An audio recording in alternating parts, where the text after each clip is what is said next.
तो कैसे हैं मेरे प्यारे भाइयों, उम्मीद करते हैं आप लोग बहुत ही अच्छे होंगे, बहुत ही प्यारे होंगे और मस्ती में पढ़ भी रहे होंगे। तो प्यारे भाइयों, आज की वीडियो आप लोगों को देखने का मतलब है, अगर आप इस वीडियो पे आए हैं इसका मतलब है सीधी सीधी आप इस सभी क्वेश्चंस में से किसी क्वेश्चंस में आपको डाउट है तो उसी को देखने आए हैं। तो प्यारे भाइयों, उस वीडियो जिस भी क्वेश्चन के लिए आप आए हैं ना, उस क्वेश्चन का 100% पूरा अच्छे तरीके से डाउट क्लियर कर देंगे। लेकिन आपको जो है उसके बदले में भी तो हमें कुछ देना होगा ना। तो चैनल को सब्सक्राइब कर लीजिएगा, साथ में बेल आइकन प्रेस कर लीजिएगा ताकि आगे भी कोई वीडियो अपलोड होती है आप लोगों के लिए हेल्पफुल रहे, वो वीडियो आप लोगों को नज़र में आ जाए वीडियो उसके लिए। तो प्यारे भाइयों, चैनल को सब्सक्राइब कर लीजिएगा, साथ में बेल आइकन को प्रेस करके अपने प्यारे दोस्त जितने भी हैं सभी को शेयर कर दीजिएगा। तो चलिए आज का अपना वीडियो शुरू करते हैं। तो आज के वीडियो में देखना है 19 नंबर क्वेश्चन से, और क्वेश्चन है बहुत ही प्यारा सा, कोई भारी नहीं है। dx upon root under 3x plus 4 है माइनस 3x प्लस 9 है रूट अंडर में। तो आपको तो पता ही है कि रूट के मतलब बट्टा के नीचे में अगर रूट आ जाता है तो हर परिमेकरण करके उसको ऊपर ले जाना होता है। ठीक है, नीचे में कहीं पर भी रूट हो जाए, भिन्न के नीचे में कहीं पर भी रूट आ जाए तो उसको हम ले जाएंगे ऊपर, और रूट को ऊपर ले जाने का एक ही नियम है, हर परिमेकरण नीचे में यहाँ माइनस से जुड़ा हुआ है ना ये दोनों पद, तो प्लस करके आप ऊपर और नीचे दोनों में गुना कर देना है, सीधी सी बात है और कुछ नहीं है।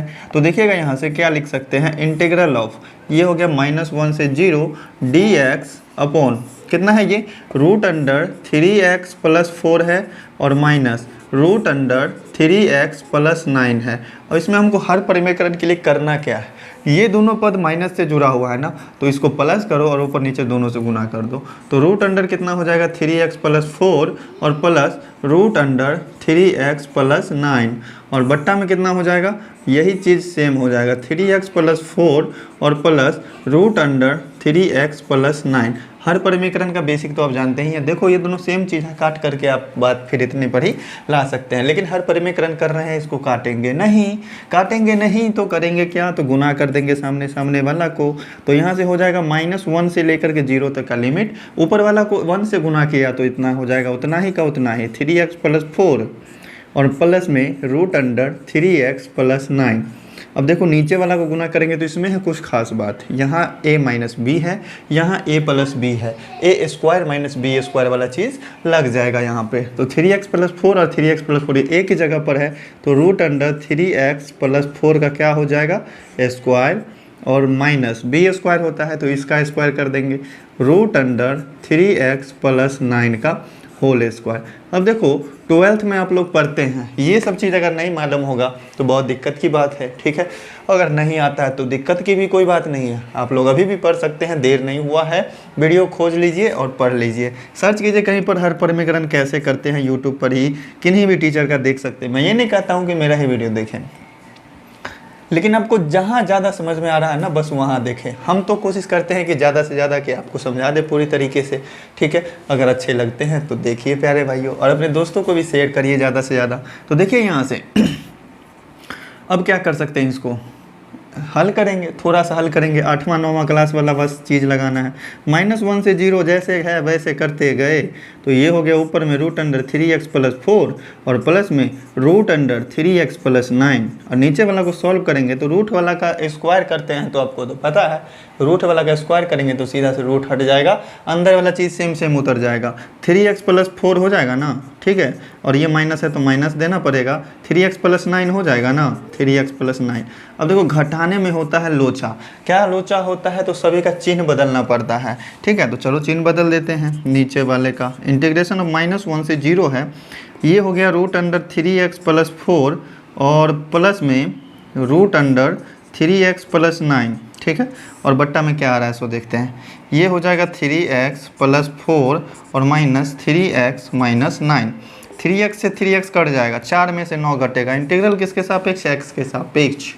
यहाँ पर तो जगह नहीं बच रहा है, तो चलिए बचाएंगे जगह को। ठीक है, ऊपर वाला का कुछ नहीं कर सकते हैं हम, ऊपर वाले का कुछ नहीं कर सकते हैं हम, ये इसको ऐसे ही रहने देते हैं। कितना हो जाएगा रूट अंडर 3x प्लस 4 और माइनस नहीं है प्लस है, रूट अंडर 3x प्लस 9 और बट्टा नीचे में कितना हो जाएगा, देखो 3x तो कट गया, 4 में से 9 घटेगा तो कितना बचेगा, -5। तो इसको हम लिख देंगे -5 इंटीग्रल x के सापेक्ष। और -5 क्या है, कांस्टेंट है, इसको इंटीग्रल के बाहर ले आएंगे हम। तो ये क्या आ जाएगा बाहर में, -1/5। चूँकि 5 था नीचे में, 5 आएगा नीचा में, माइनस को तो ऊपर ले जा सकते हैं ना, कोई बात नहीं है। ये हो गया -1 से 0 और इंटीग्रल ऑफ क्या बच गया, √3x + 4 और प्लस √3x + 9। इसका इंटीग्रल किसके सापेक्ष, x के सापेक्ष। रूट वाले का इंटीग्रल आप जानते हैं, ये रूट के अंदर में 3x + 4 है। इसका मतलब क्या हुआ, मतलब हुआ 3x + 4 का पावर 1/2। ठीक है, जिस भी संख्या का रूट हो उसका मतलब हो गया कि उस संख्या का पावर कितना, तो 1/2। ठीक है, तो इसका पावर अगर 1/2 है तो इसका इंटीग्रल क्या हो जाएगा, 1/2 में 1 जोड़ देंगे, बस वही हो जाएगा। तो -1/5 और इसका इंटीग्रल हम लिखते हैं, इसका इंटीग्रल हो जाएगा 3x + 4 और 1/2 में अगर 1 जोड़ेंगे तो ये हो जाएगा 3/2। और जो भी पावर होता है उसे भाग भी करना पड़ता है, 3/2 से भाग कर देंगे। ठीक है, लेकिन एक और बात, x का गुणांक भी तो कुछ है ना, तो x का गुणांक है 3, तो 3 से भी हमको करना पड़ेगा भाग। ठीक है, अब इस टर्म का करेंगे इंटीग्रल। इसका इंटीग्रल क्या हो जाएगा, 3x + 9 का पावर 3/2 और 3/2 से भाग भी देना पड़ेगा। और x का गुणांक भी है 3, तो 3 से भी भाग करना पड़ेगा। बस हो गया। अब इसका लिमिट कितना था, -1 से 0।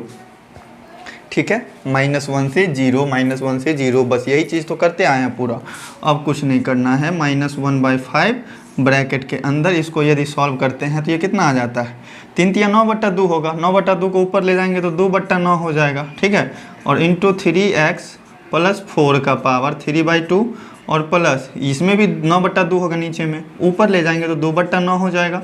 और 3x + 9 का पावर 3/2। लिमिट कितना है, -1 से 0, इसको तो भूलना ही नहीं है। ये भी समझ गए, ये लाइन भी बहुत ही प्यारा सा था। अब देखो 2/9, 2/9 कॉमन आ रहा है ना, तो कॉमन बाहर खींच लेते हैं। कितना हो जाएगा, -2/2 तो है ऊपर में ना, तो 2, 9 भी नीचे से कॉमन आया तो नीचे वाला में गुना हो जाएगा, -2/45 हो गया। अंदर में क्या बचा, 3x + 4 का पावर 3/2 और प्लस 3x + 9 का पावर 3/2 बच गया। ये -1 से 0।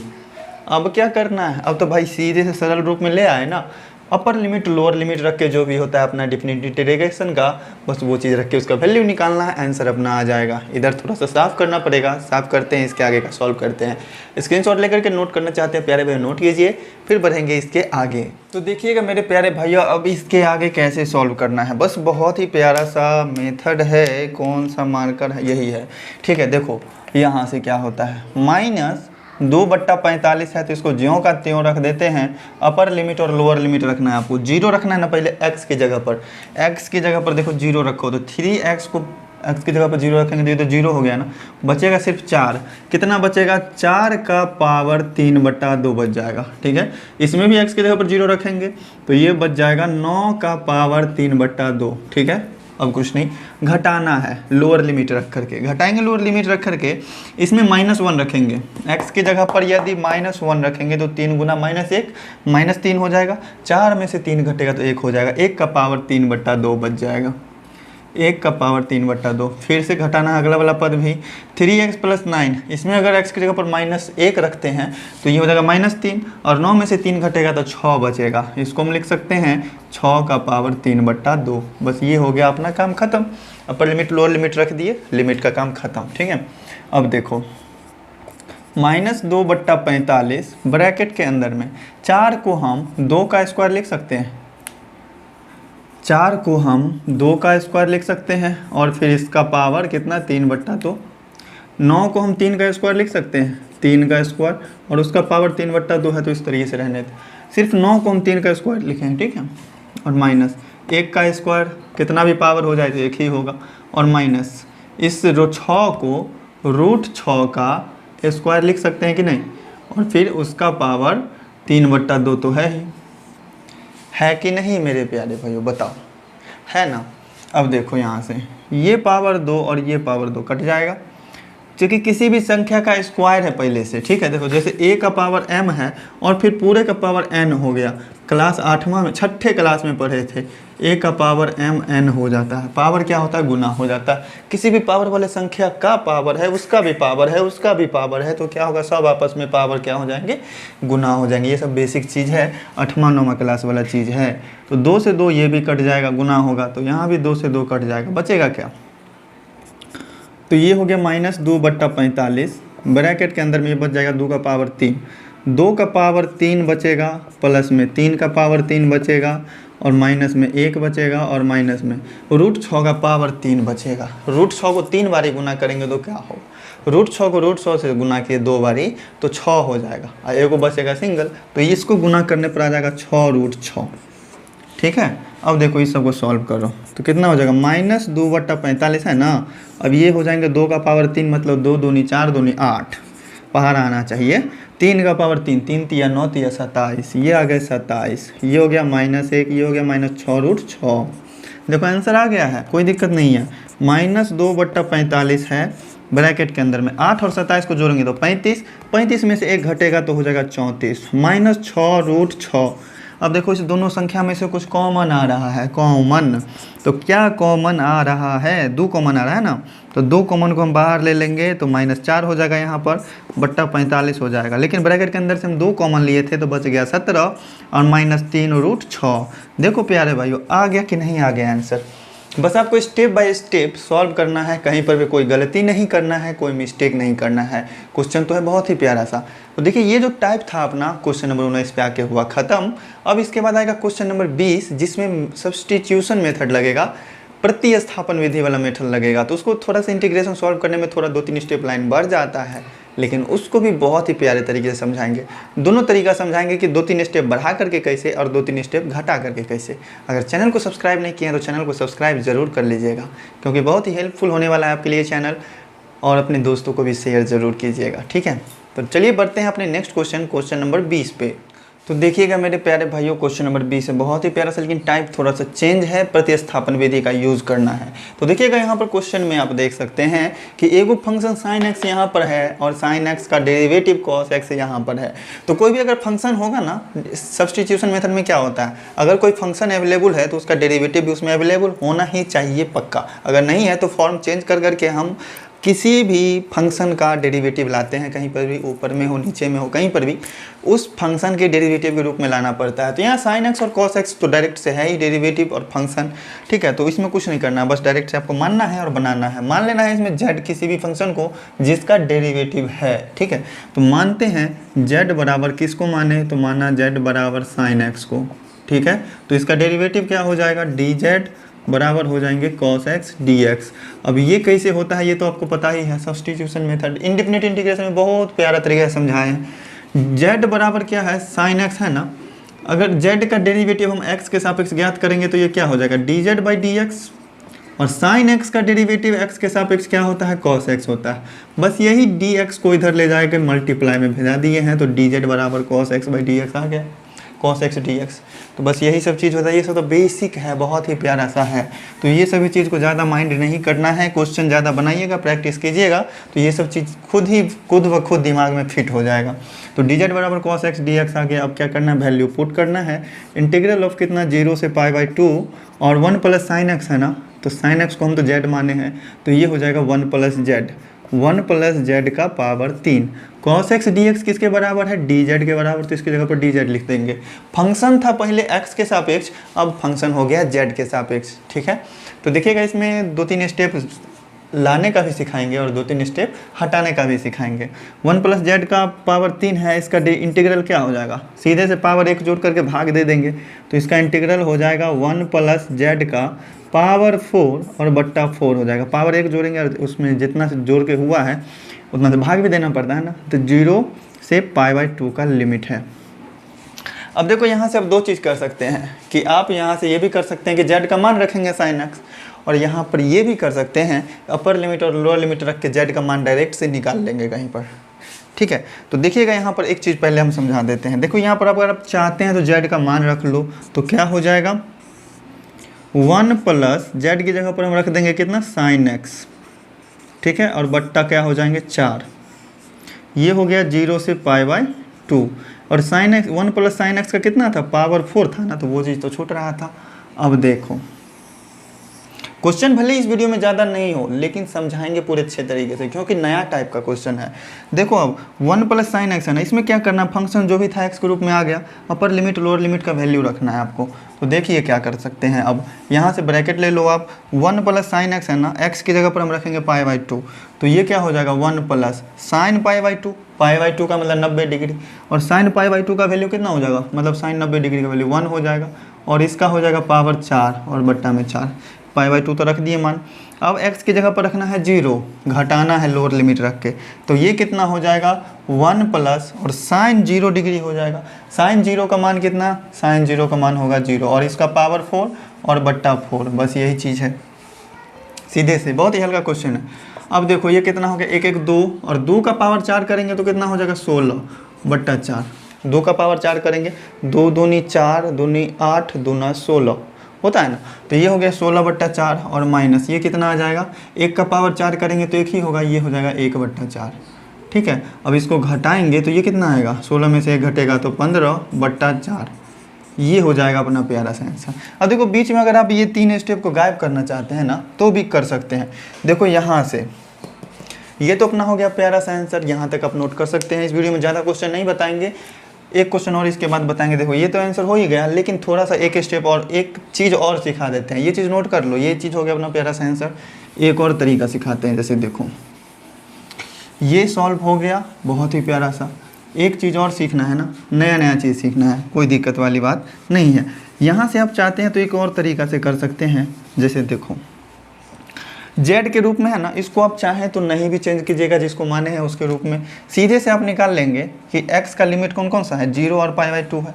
तो कहीं पर भी आप निकाल लेना कि अगर x बराबर 0 है और फिर x बराबर π/2 है, x बराबर π/2 है, दोनों वैल्यू पर हम z का मान निकाल लेंगे। ठीक है, अगर x बराबर 0 है और x बराबर π/2 है, जो भी लिमिट रहेगा ना उस पर, तो x बराबर 0 रखेंगे तो z का मान क्या हो जाएगा, x बराबर 0 पर z बराबर क्या हो जाएगा, साइन x है, तो x बराबर 0 रखेंगे तो z बराबर क्या हो जाएगा, साइन 0 हो जाएगा ना, साइन 0 डिग्री। ठीक है, तो z बराबर कितना आ जाएगा 0, साइन 0 का मान 0 होता है। अगर x बराबर π/2 है तो z बराबर कितना हो जाएगा, साइन π/2 होगा कि नहीं, साइन π/2, तो ये कितना हो जाएगा, साइन π/2 का वैल्यू 1, मतलब अगर x बराबर π/2 है तो z का वैल्यू 1 आ गया, x बराबर 0 है तो z का बराबर मान कितना आ गया, 0 आ गया। यहाँ से आप शॉर्ट में सॉल्व कर सकते हैं।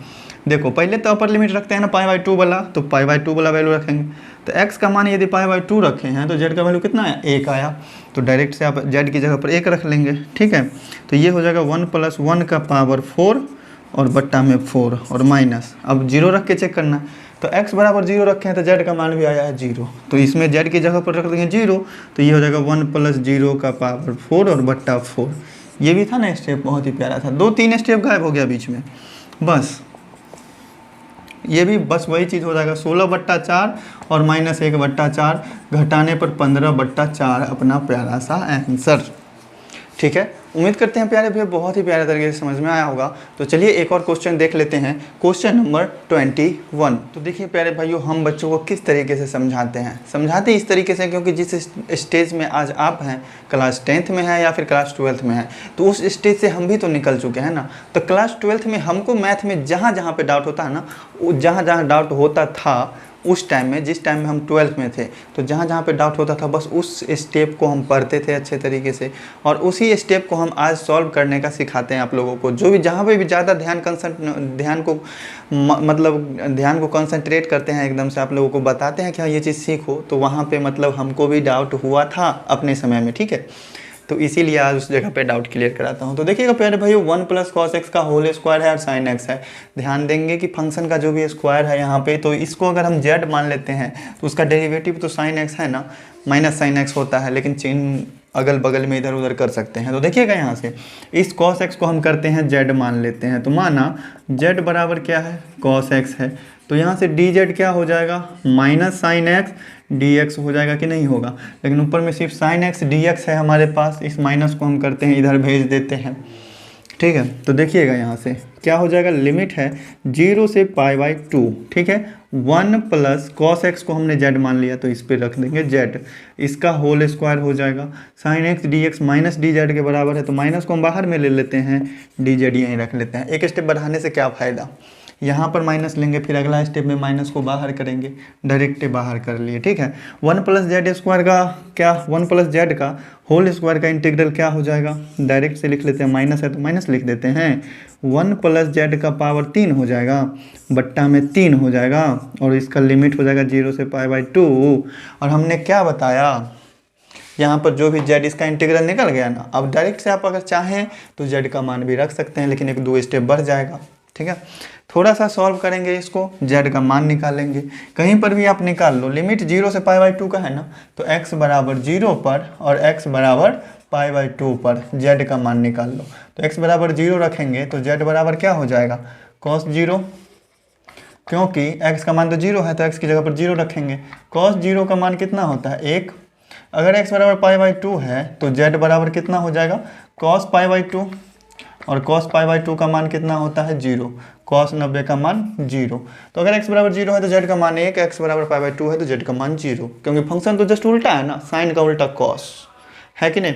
साइन में जो मान 90 डिग्री का वो 0 का होता है cos में, ठीक है, और जो साइन में 0 डिग्री का वो cos में 90 डिग्री का, उल्टा है। तो डायरेक्ट से वैल्यू रख लेते हैं, यहाँ देखो माइनस है, ब्रैकेट लिए 1 प्लस जेड, पहले तो π/2 वाला रखेंगे ना, तो π/2 में जेड का मान क्या है 0 है, तो 1 प्लस कितना हो जाएगा 0 का पावर 3 और बट्टा 3 हो जाएगा। और घटाएंगे 0 वाला रख के, घटाएंगे 0 रख के, तो 0 अगर इसमें रखते हैं तो कितना हो जाएगा 1 तो है ही ना, जेड का मान क्या हो जाएगा 1 हो जाएगा, तो ये हो जाएगा 1 प्लस 1 और बट्टा 3 का पावर 3 होगा ना। अगर x का मान 0 था तो z का मान 1 आया, तो z की जगह पर डायरेक्ट से रख दी। फंक्शन रखने का तो ज़रूरत ही नहीं पड़ा डेफिनिट इंटीग्रेशन में, बस मान लिए हम कि क्या है क्या नहीं है। तो इसको आप चाहें तो कहीं पर रफ में भी कर सकते हैं और नहीं तो सामने में भी कर सकते हैं, ताकि चेक करने वाले जो भी टीचर होंगे उनको समझ में आ जाए। इस तरीके से आपको सजा देना है कि हमने रफ किया है, ठीक है। हाँ, चाहे आप क्वेश्चन में ही कर लीजिए, यहाँ पर आप निकाल लो x बराबर इतना तो z बराबर इतना, चाहे आप डायरेक्ट से भी वो कर सकते हैं। जो स्टेप हम गायब किए हैं वो स्टेप तो यहाँ पर सॉल्व करना है, बात बराबर ही है, ठीक है, कोई दिक्कत नहीं है। तो यहाँ से क्या हो गया माइनस, ब्रैकेट के अंदर में 1 का पावर 3 1 ही होगा, डिवाइडेड बाई 3 हो जाएगा, माइनस 1 1 2 होगा, 2 का पावर 3 कितना हो जाएगा 2 दूनी 4 दूनी 8 बट्टा 3 हो जाएगा। अब देखो माइनस के अंदर वाला को सॉल्व करेंगे, 8 और 3 का एलसीएम, नहीं 8 नहीं है, 3 3 का एलसीएम 3 होगा ना, और 1 माइनस 8 हो जाएगा, 1 में से 8 घटेगा तो माइनस 7, तो माइनस इंटू माइनस 7 बट्टा 8, माइनस माइनस गुना होके हो जाएगा प्लस, और इसका आंसर आ गया 7 बट्टा 8। उम्मीद करते हैं प्यारे भाई बहुत ही प्यारे तरीके से समझ में आया होगा। अगर आज की वीडियो अच्छी लगे तो वीडियो को लाइक ज़रूर कर लीजिएगा, ठीक है। और अगर चैनल पे पहली बार आए हैं तो चैनल को सब्सक्राइब भी ज़रूर कर लीजिएगा, और अपने प्यारे दोस्तों को, प्यारे मित्रों को, प्यारे सगे संबंधी जो भी हैं अपने सभी को शेयर कर दीजिए। जहाँ तक आप लोगों को लगता है कि शेयर करना चाहिए वहाँ तक ज़रूर शेयर कीजिएगा, सपोर्ट की ज़्यादा से ज़्यादा ज़रूरत है। तो चलिए प्यारे भाइयों, हमारे बहुत सारे ऐसे स्टूडेंट हैं जो कि 2020 से ही सपोर्ट कर रहे हैं, ठीक है।